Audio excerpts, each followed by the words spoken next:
맞습니까? 할 때, 예, 18세기 중반입니다. 그러면 하나님의 존재를 믿습니까? 할 때 손오공은 대답했습니다. 과학적으로 증명되진 않지만 그렇게 믿고 있습니다. 이렇게 대답을 했어요. 그리고 이제 면접을 마치고 나와서 이제 손오공이 어떻게 면접을 받고 어떤 질문이 있었는지 사호정이 궁금해서 물어봤고 그 이제 이야기를 다 듣고 답을 이제 외웠답니다. 그리고 이제 사호정 순서가 되었습니다. 그리고 면접관이 물었습니다. 이름이 무엇입니까? 네, 전에는 박지성이었는데 지금은 손흥민입니다. 언제부터 그랬습니까? 네, 18세기 중반부터입니다. 혹시 자신이 바보라고 생각은 안 해봤습니까? 과학적으로 증명할 수는 없지만 그렇다고 생각합니다. 이 이야기가 주는 교훈이 무엇일까요? 답만 외우면 대답은 잘하지만 출제자의 의도와 전혀 다른 답을 하게 되는 안타까운 혹은 어리석은 일을 한다라는 것을 아마 우리에게 시사하는 것이 아닐까 생각을 합니다. 여러분, 우리가 이 시대에 많은 사람들이 크리스마스를 지내고 있습니다. 하나님은 우리에게 질문하실 거예요. 얘들아, 크리스마스가 뭐야? 크리스마스가 어떤 의미지? 그러면 사람들은 저마다 답을 할 겁니다. 루돌프가 딸기 코가 되어서 빨간 코가 되어서 선물을 주러 산타와 다니는 날이라고 얘기할 수도 있고요. 또 어떤 분들은 우리 주님께서 나를 위해 이 땅 가운데 오신 분이시다라고 말을 하는 분도 있을 것입니다. 저마다 이 크리스마스가 무엇이냐라는 하나님의 그 질문 가운데 저마다 각자의 답을 분명히 하시리라 생각했었습니다. 우리는 지난 4주간 대림절을 보내었습니다. 대림절, 무슨 의미를 가지고 우리가 보내었었습니까? 우리를 위해 이 땅 가운데 오신 예수님, 그 예수님을 기억하고 또한 다시 오실 우리 주님을 소망하며 바라는 그와 같은 믿음의 고백으로서 우리 모두는 대림절을 보냈었습니다. 그러니 우리 그 시간대에 우리는 이런 마음을 가져야 됩니다. 내가 왜 독생자 예수님을 믿을 수밖에 없었는가? 내가 무엇이기에 그 예수님을 믿음으로 고백하며 지금 이 자리에 있는 것인가에 대한 분명한 답이 또한 이 시간 우리가 주 앞에 올려드려야 될 정답이라 생각을 합니다. 암흑 같던 이 세상 가운데 우리 주님은 오셨습니다. 편한 자리, 또는 대접받는 자리, 사람들이 칭찬하는 자리가 아니라 누구도 알아주지 않는 어렵고 힘든 그 삶의 자리로 오셨다라는 것, 그 이유가 다른 이가 아닌 나를 위해 오셨다라는 사실, 그 사실을 꼭 믿고 기억하시기를 간절히 바랍니다. 그래서 우리 신앙생활의 궁극적인 목적은 다른 것이 아닙니다. 우리 주님께서 우리 삶 가운데 오심을 확신하여 살아가는 것입니다. 더 정확하게 쉽게 표현하면 늘 주님과 동행하는 것입니다. 우리는 주님과 동행해야 됩니다. 하나님께서 우리 삶 가운데 오셨음을 우리가 확신하면서 내 삶 가운데 나의 삶의 자리에 주님이 거하시다라는 그 사실, 그 확신 속에서 우리는 삶의 모든 것들을 바라보고 이해하고 또한 생각해야 하는 것입니다.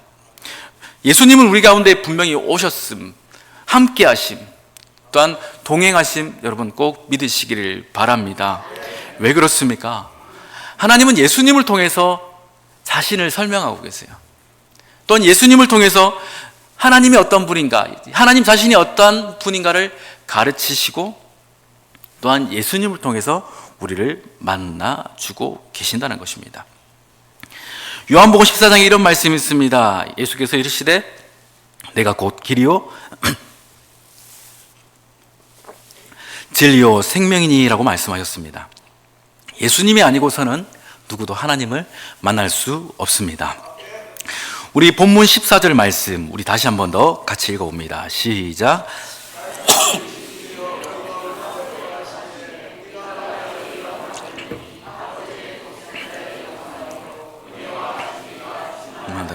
아멘. 거기서 거하시메라는 단어, 스케오노는 거처가 하시다라는 의미입니다. 원문적으로 볼 때는 성막을 치셨다라는 의미로 또한 해석할 수가 있습니다. 말씀이 우리의 삶 가운데 육신으로서 곧 약속의 말씀이 육신이 되어서 우리의 삶 가운데 천막을 치셨다, 자리를 잡으셨다, 이 사실을 여러분 믿어 확신하시기를 바랍니다. 주님은 이렇게 우리 가운데 약속의 말씀을 따라 오셨다라는 겁니다. 이와 같은 주님의 그 약속의 말씀, 그 말씀은요, 이미 구약시대 때부터 우리에게 예표하여 보여주셨습니다. 출애굽기 40장에 보면 이런 말씀이 있습니다. 구름이 회막에 덮이고 여호와의 영광이 성막에 충만하였다라고 이야기하고 계세요. 이스라엘 진 그 정중앙의 자리에 무엇이 있었냐? 하나님을 만나는 성막이 있었습니다. 그리고 그 성막 가운데 하나님의 임재가 있었다라는 거예요. 하나님의 임재가 구름과 같이 그들 가운데 임하심으로 놀라운 그들의 삶의 변화가 일어났었습니다. 물론 표면적으로 어떤 대단한 것이 아니라 할지라도 하나님께서 그들 가운데 거하심, 장막을 치심으로 말미암아 이스라엘 백성들은 그들의 정체성이 분명하게 다시금 확립되었다라는 거예요. 무슨 말이냐? 그들은 원래 신분이 무엇이었습니까? 애굽에서 노예였습니다. 제3자가 볼 때 그들은 출애굽하여 애굽을 도망 나온 노예 무리일 뿐이라는 거예요. 마치 피난민이나 혹은 나라 없어서 나라를 찾으러 방랑하는, 유랑하는 그런 어떤 무리들로만 보였다는 겁니다. 하지만 그들 가운데 하나님이 임하셨어요. 하나님이 임하심으로 그들은 어떻게 되었습니까? 그들의 정체성은 하나님 백성이 되었습니다. 다른 이유가 아닙니다. 하나님께서 그들 가운데 함께 하시기 때문이라는 거예요. 여러분, 포장지 혹은 상자, 이것의 가치는 무엇으로 정할 수 있습니까? 그 안에 내용물로 정할 수 있죠. 아마 이와 같은 말씀을 이전에 한번 드린 적이 있을 겁니다. 아무리 상자가 화려해도 그 안에 그냥 쓰레기나 혹은 신문지 이런 내장재만 들어있으면 큰 가치가 없을 겁니다. 그러나 그 안에 값비싼 것이 있다면, 그것을 우리가 안다면 그 상자는 의미 있는 것으로 우리는 받아들여질 겁니다. 우리 아이들도 뭐 선물 같은 거 받을 때 뭔가 눈이 반짝반짝 하잖아요. 크고 반짝반짝한 거 들어오면 그 안에 로봇가 들었나 생각을 할 것이고, 혹은 우리 학생들 같은 경우는 그 안에 아이폰이 들었나 생각을 할 겁니다. 여러분, 재미삼아 한번 빈 아이폰을 아이들에게 한번 줘보십시오. 무척 흥분할 겁니다. 아빠 평생 충성하겠습니다라고 그렇게 다가올 거예요. 그만큼 상자 안에 무엇이 있다는 것은 큰 의미가 있겠죠. 한때 유럽의 기아 소울이 큰 이슈가 되었고 화제가 되어서 사람들에게 많이 판매가 되었다고 합니다. 이유가 무엇일까요? 옛날에 교황 프란치스코가 한국에 들어왔을 때에 내하나에 있을 때 포프 모빌이라는 그 이름을 가지고 소울차를 탔기 때문입니다.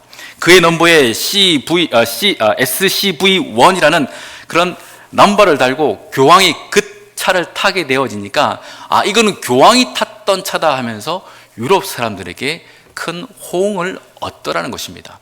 사실 여러분, 소울 저도 타봤거든요. 소울을 저희 처가집에 한 대 있어서 타봤는데 저희 집사람 말로는 저희 차 K3보다 영 좋지 않다고 합니다. 코너를 돌 때 얘가 비퉁비퉁 안 돼요. 사람들이 소울 탔다고 폼 잡는 사람은 제가 보지를 못했습니다. 하차감이 없습니다. 하차감이 있으려면 적어도 차가 B로 시작해야 됩니다. 벤츠 혹은 BMW, 좀 더 돈이 있으면 벤틀리 뭐 이런 B가 붙어야 된다고 하더라고요. 여러분, 기아 소울 탔다고 사람들 어우 훌륭해 멋있어라고 하는 사람 아무도 없을 거예요. 그런데 그 차가 교황이 한번 타니까 유럽 시장에서 교황의 차다 하면서 사람들이 호응을 하더라는 것입니다. 우리의 인생 또한 그렇지 않을까요? 우리가 누가 봐도 그렇게 대단한 인생이 아니고 멋있는 인생이 아닐 때 하나님께서 우리의 삶 가운데 타심으로 인해서 어디를 다니실 때 저의 사람은, 저의 인생은 하나님이 계시는 사람이다 하면서 우리를 다르게 보기 시작한다는 겁니다. 아멘입니까? 여러분, 저도 사람들이 이제는 다르게 보기 시작해요. 부산에서는 별 볼 일 없는 부목사였습니다. 그런데 여기 오니까요, 아이고 누구 담임 목사님 하면서 이분 저분 찾아오시는데 제가 누군지도 모르는데 하여튼 저한테 굽적굽적 인사를 하시는 것이 아마 저에게 울산 온유교회 담임 목사라는 그러한 감투가, 더 정확하게는 하나님의 권위가 저에게 실렸기 때문이라 저는 생각을 한다는 겁니다. 제가 무엇이라고요? 마찬가지로 우리 울산 온유교회가 사람들 보기에는 그냥 몇몇 무리가 있는 어떤 종교 집단으로 보일 수도 있겠죠. 그러나 이곳에 하나님이 계시다라는 것을 누군가가 보게 되어지고 확신한다면 저 교회는 다른 교회, 저 교회는 뭐가 달라라고 분명히 이야기한다는 겁니다. 여러분, 이처럼 우리 삶 가운데 하나님이 오셨다라는 것은 큰 의미를 부여한다는 겁니다.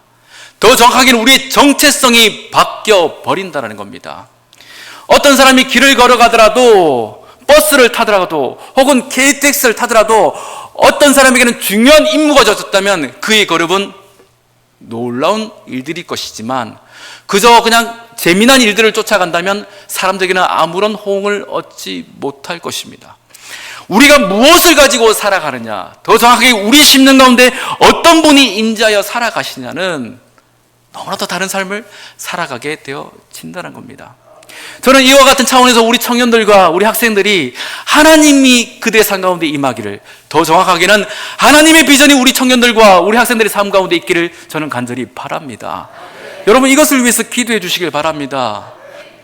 본인들이 몰라도, 본인들이 크게 깨닫지 못해도 그의 삶 가운데, 그의 인생 가운데 하나님의 비전이 있다라고 무엇보다 우리 어른들이 믿어 기도하시기를 간절히 바랍니다.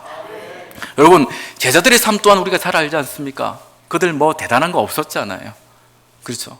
그런데 그들의 삶 가운데 성령께서 임하시니까 우리가 매 주일마다 함께 보는 말씀 것처럼 그들은 전혀 다른 삶, 근사하고 멋있는 삶을 살아가더라는 겁니다. 성령께서 임하시지 않았다면 우리가 지금 베드로라는 이름을 기억할까요? 야고보라는 이름, 요한이라는 이름을 기억할까요? 아니요. 그런데 그들 가운데 성령께서 거하시니까 많은 사람들이 피터다, 존이다 하면서 그의 이름들을 자식들에게 붙이며 그들을 생각하더라는 것입니다. 마찬가지로 우리의 삶 가운데 주님께서 오시면 이와 같은 놀라운 은혜의 역사가 나타난다는 것을 믿어 확신하시기를 바랍니다. 마태복음 1장에 이런 말씀이 있습니다. 보라, 처녀가 잉태하여 아들을 낳을 것이요 그의 이름은 임마누엘이라 하리라 하셨은즉 이를 보역한즉 하나님이 우리와 함께 계시다 아니라. 그렇죠. 하나님이 우리와 함께 하심으로 인하여서요, 우리는 완전히 다른 삶, 전혀 다른 삶을 살아가게 되어집니다. 성막도 그저 텐트입니다. 여러분, 텐트 하나씩 있으시죠? 그러나 그 텐트 안에 하나님이 계심으로 인해서 그것을 우리는 성막이라 이야기를 합니다. 그저 천조가리 몇 겹 쌓았던 텐트이지만 하나님께서 그곳에 계심으로 인해서 그것은 성막이라 이름하였고, 또 그 성막은 나중에 온 인류를 구원한 예수 그리스도를 예표하는 상징물이 되더라는 겁니다. 마찬가지로 우리의 삶 가운데 하나님께서 계시고 하나님의 말씀이 거하시면 우리의 삶은 이처럼 하나님의 크신 뜻을 품는, 더 나아가 하나님의 이름으로 세상 가운데 큰 영광을 나타낼 자들로서 우리는 살아가게 된다는 것, 여러분 꼭 기억하시기를 바랍니다. 여러분, 말씀이 육신이 되어 우리 가운데 거하심, 주님께서 이처럼 우리 가운데 거하셨다라는 것은 놀라운 변화를 우리 가운데 약속하고 있다라는 것, 그것을 우리에게 보여주고 있는 것입니다. 우리 옆 사람 보시면 이렇게 인사합시다. 하나님은 당신을 향해서 놀라운 약속을 예비해 두셨습니다. 아멘이십니까? 왜 그 약속을 우리가 확신합니까? 예수님께서 오셨기 때문이라는 거예요. 예수님께서 오심을 믿는다면 하나님께서 나를 향한 약속이 있구나라고 우리는 확신할 수 있습니다. 이거를 신학적으로 성육신, 영어로는 인카네이션이라고 이렇게 이야기를 하는 것입니다. 여러분, 그리스도 안에서 우리가 살아갈 때 우리는 완전히 새로운 피조물이 됩니다. 믿으십니까? 껍데기는 그래요, 뭐 그렇고 저렇고 합니다. 그러나 우리는 전혀 다른 삶을 살아갈 수 있는 것은 주님께서 우리와 함께 하실 때입니다. 여러분, 세리장 삭개오를 잘 아실 것입니다. 그의 삶이 무엇이었습니까? 남의 것을 빼앗는, 더 성공하기 위해서 수고했던, 애썼던 그러한 성공 강박증에 빠져있던 자가 삭개오였습니다. 그러나 주님께서 그의 삶 가운데 함께 하셨습니다. 임재하셨다는 말씀이겠죠. 그의 집에 유하여겠다 하시는 그 순간 삭개오는 그 주님을 받아들였고, 삭개오는 그 주님으로 말미암아 그의 삶 가운데 변화의 역사를 경험하기 시작했습니다. 말씀의 영광이 그의 심령 가운데 비춰지기 시작했다는 거예요. 그러면서 자기가 그동안 모아왔던 많은 물질들이 이것이 나의 구원이 아니구나라는 것을 깨닫기 시작했었습니다.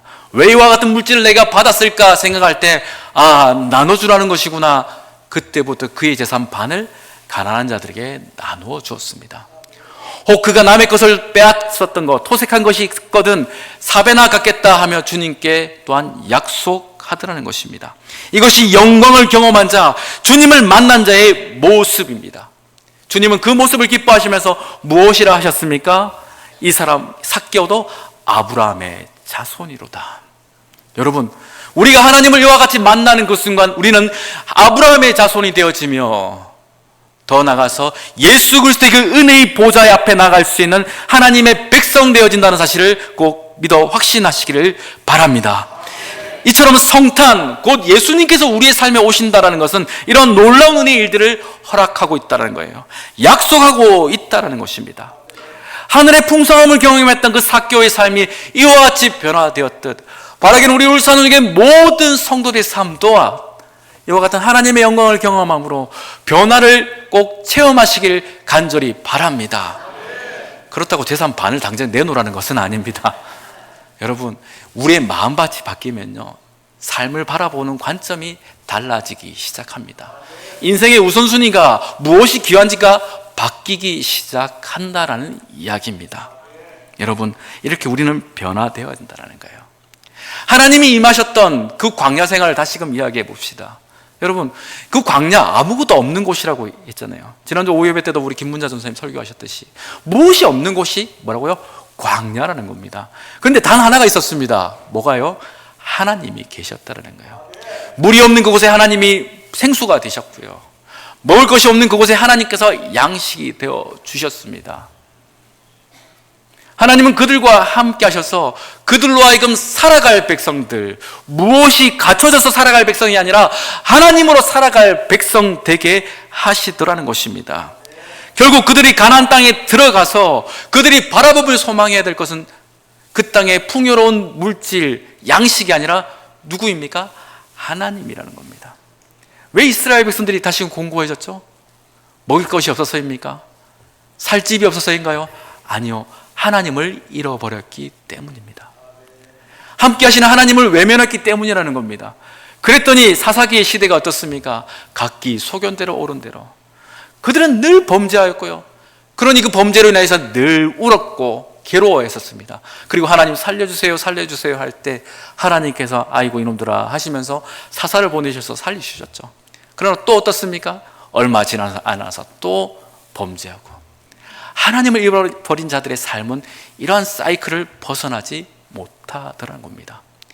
그러나 하나님을 모신 인생, 사무엘, 다윗, 그들은 어떻습니까? 그 민족을 살려내더라는 것입니다. 우리 울산 온유교를 통해서 이 민족이 살아나기를 함께 기도하며 소망하길 축원합니다. 여러분, 이 땅뿐만 아니라 저 북한 땅을 놓고도 우리가 같이 기도해야 되지 않겠습니까? 저 북한 땅에 지하교회 성도들이 너무나도 많이 있습니다. 여러분, 우리 그들을 섬겨야 될 책임이 있고 사명이 있는 자들입니다. 왜 이렇게 한국교회를 하나님께서 부흥시켜 주셨을까요? 여러분, 한국교회가 얼마나 부유한지 여러분 모르시죠? 선교지만 가면요, 우리 한국교회가 참 부유합니다. 잘 살아요. 넉넉합니다. 하나님께서 이렇게 복을 주신 이유는요, 열방을 섬기라는 뜻인 줄 저는 확신합니다. 그와 같은 소망이 우리 가운데 있을 때에 하나님은요, 우리뿐만 아니라 우리 후손들에게도 그들을 섬기도록 넉넉함을 허락해 주신다는 것입니다. 지혜가 필요하면 지혜를 주시고, 물질이 필요하면 물질을 주시고, 사람이 필요하면 사람 또한 주신다는 거예요. 왜요? 하나님의 영광의 일들을 감당해야 하기 때문이라는 것입니다. 여러분, 다시 우리 14절의 말씀 또 다시 한번 더 읽어보겠습니다. 시작. 말씀이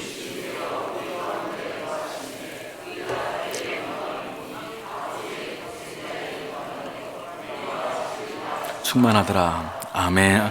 말씀이 육신이 되신 그분께서 우리 가운데 거하실 때 우리가 무엇을 봅니까? 그의 영광을 보더라는 겁니다. 무슨 영광요? 아버지의 독생자, 즉 예수님께서 하나님의 독생자시구나 하는 그 믿음의 고백을 우리가 하게 되어 지더라는 것입니다. 여러분, 독생자라는 뜻은 유일한 독특한 존재, 이런 의미를 가지고 있습니다.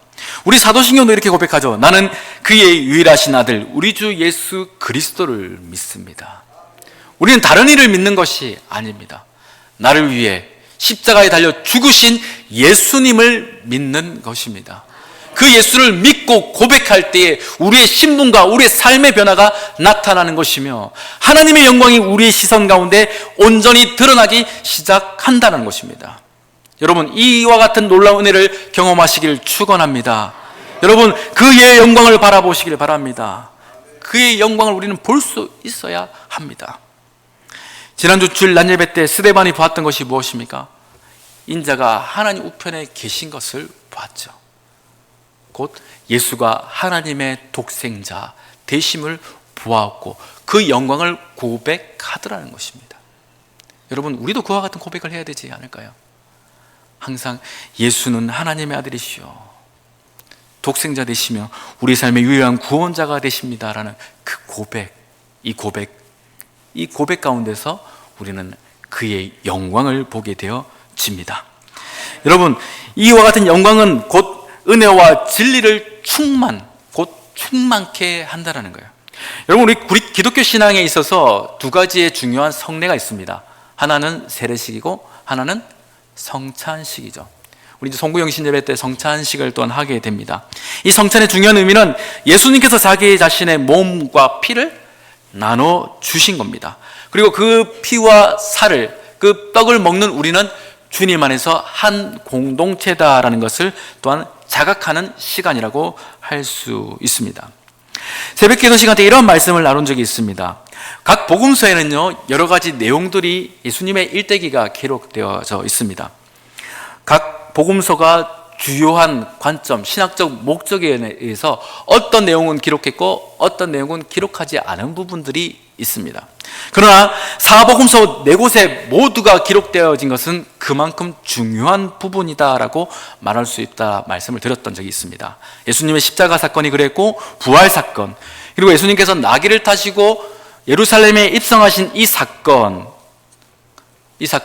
4복음서에 다 기록되어져 있으며, 또한 함께 기록되어진 것이 오병이어 사건이라고 말씀을 드렸습니다. 왜 오병이어 사건이 이렇게 중요하냐?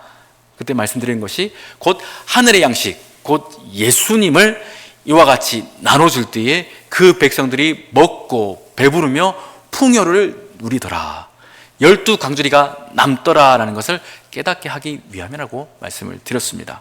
그렇습니다. 그의 영광, 예수 그리스도의 영광은 우리 가운데 이와 같이 넘치도록 남는 풍요를 주심을 믿어 확신하시길 바랍니다. 이것은 곧 우리가 그의 삶 가운데 동참할 때에, 그와 같이 살아갈 때에 경험되어지는 일들이며 우리 모두에게 약속하신 하나님의 일들입니다. 그러니 우리는 그와 같은 일들 가운데 능히 동참할 수 있어야 합니다. 나의 시간을 내어놓고, 나의 열정을 내어놓고, 또한 나의 삶의 비전을 하나님께 드려서, 하나님, 제가 어떻게 하면 주님처럼 살길 원합니까? 어떻게 하면 주님이 원하시는 삶을 살아내길 기뻐하십니까? 하면서 그와 같은 질문을 하나님께 드릴 때에 뜻하신 바가 있을 것입니다. 너도 나처럼 이렇게 너의 삶을 나누어라, 너도 나처럼 너의 삶을 이렇게 나누어 주어라, 주님은 말씀을 하실 것입니다. 여러분, 그 음성을 듣길 바랍니다. 이와 같은 음성이 우리 교회 가운데 있길 원하고요, 정말 우리 다음 세대들 가운데 있길 원합니다. 그래서 나는 이렇게 주님 앞에 내 삶을 나누어 드리길 원해, 나의 삶을 이렇게 주님 앞에 나누어 드리길 원해 하면서 세계 열방을 향하여서 나가는 이들이 있었으면 좋겠다 싶어요. 제가 청년 때 한 청년이 있었습니다.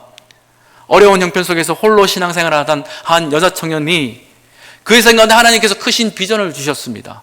그리고 이 하나님께서 생명의 일들, 곧 임신하지 못하는 분임의 일들을 해결해야 될 그 소명을 자신에게 주셨구나 하고 그가 깨닫고 그때로부터 공부하기 시작했었습니다. 그 공부의 과정이 쉽지 않았습니다. 때로는 용돈조차 있지 않아서 배를 굽는 것이 일쑤였고, 주일날 예배드리고 싶은데 차비가 없어서 2시간을 넘게 걸어와서 주 앞에 눈물을 흘리기가 몇 번이었었습니다. 그러나 하나님은 그의 삶 가운데 복을 주셨고, 그의 비전 가운데 하나님의 놀라운 응답을 해 주셨습니다. 부산대학교 다니던 그 여자 청년은 카이스트 생명공학과 대학원에 몇 년 만에 한 명 뽑는 그 자리에 합격하게 되었습니다. 그가 고백하는 건 이거였습니다. 나의 삶을 하나님께 내어드렸더니, 곧 하나님의 비전을 받아들였더니 하나님께서 자기 자신의 삶을 이렇게 열어가시더라. 여러분, 우리도 이와 같이 살아가야 되지 않을까요? 저는 이렇게 살길 바랍니다. 우리 모두가, 또는 우리 교회가 이 주님께서 성탄을 허락하신 이 자리에 있어서, 이 시간에 있어서 나의 삶을 이와 같이 드리길 원합니다라는 믿음의 고백, 그 고백을 드린다면 우리가 모세처럼 혹은 아브라함처럼 하나님은 우리를 들어 사용하실 것입니다. 제가 청년 때 홀리 크리스마스 성결 문화 운동을 행했던 적이 있었습니다. 세상은 점점 죄악으로 인해서 크리스마스의 참된 의미를 잃어갑니다. 마치 사오정처럼 없는 답을 계속 써갑니다. 그 답을 맞았다라고 스스로 자화자찬하며 즐거워하는 것이 이 세상의 모양입니다. 하지만 이 크리스마스는 주님께서 우리를 살리시려 그 아들 예수 그리스도를 보내신 날입니다. 그리고 그 아들은요, 나를 위해 죽으셨고 또한 부활 승천하신 날입니다. 우리가 그것을 기억할 때에 그곳에서 참된 기쁨이 우리 가운데 소망으로서 허락되어집니다. 이 자리에 있는 우리 모두가 그 주님을 고백하길 축원합니다. 이 크리스마스 때 거룩함으로써, 거룩함 가운데 허락해진 참된 기쁨과 만족, 풍요를 누리면서 주님, 우리가 그 안에서 참된 은혜를 누리길 원합니다. 나의 삶을 주님과 같이 내어드리길 원합니다라고 고백하여 살아가는 이 시간 될 수 있기를 주의 이름으로 축원합니다.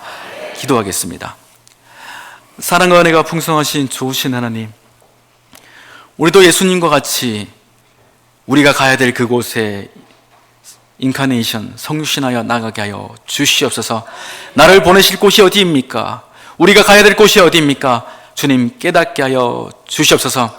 나를 위해 이 땅 가운데 오신 예수님만을 기억하는 자들이 아니라 이제는 우리도 예수님과 같이 새로운 삶, 새 피조물 되어서 나가야 될 그곳으로 우리 모두가 비전과 소명과 뜻을 가지고 한 걸음 한 걸음 나아가는 복된 인생 되어지도록 주장하여 주시옵소서.